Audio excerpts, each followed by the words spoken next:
Futures contract stock S&P Global Ratings S&P 500 stock market latest news.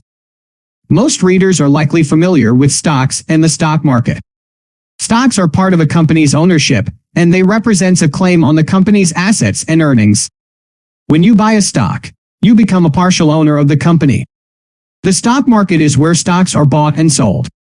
It's a collection of all the public companies in the world. S&P Global Ratings is a credit rating agency. It rates the creditworthiness of corporations and governments. S&P 500 is a stock market index. It is a collection of 500 large publicly traded companies in the United States. Now that we've reviewed some key terms, let's dive into the latest news. 1. Futures contracts are financial instruments that allow investors to speculate on the future price of a particular asset.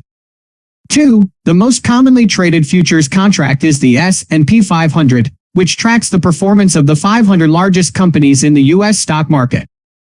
3. Futures contracts can be used to hedge against risk or to speculate on the future direction of the markets.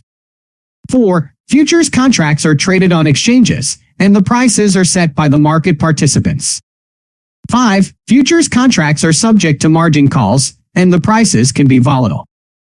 1. Futures contracts are financial instruments that allow investors to speculate on the future price of a particular asset.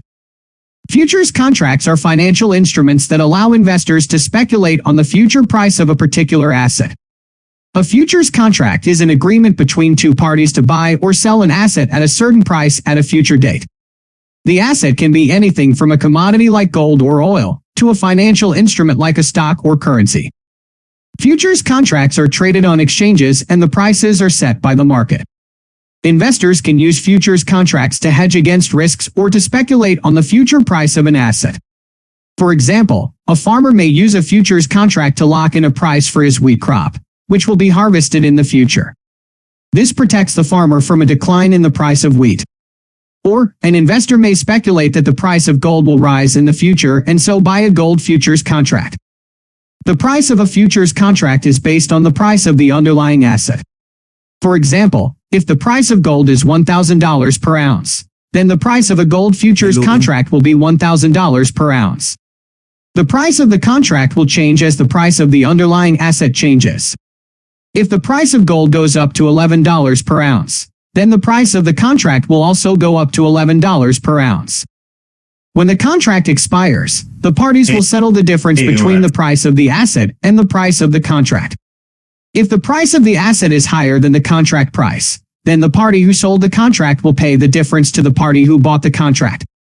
If the price of the asset is lower than the contract price, then the party who bought the contract will pay the difference to the party who sold the contract.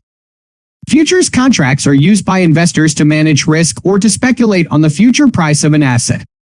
They are traded on exchanges and the prices are set by the market. 2. The most commonly traded futures contract is the S&P 500, which tracks the performance of the 500 largest companies in the U.S. stock market.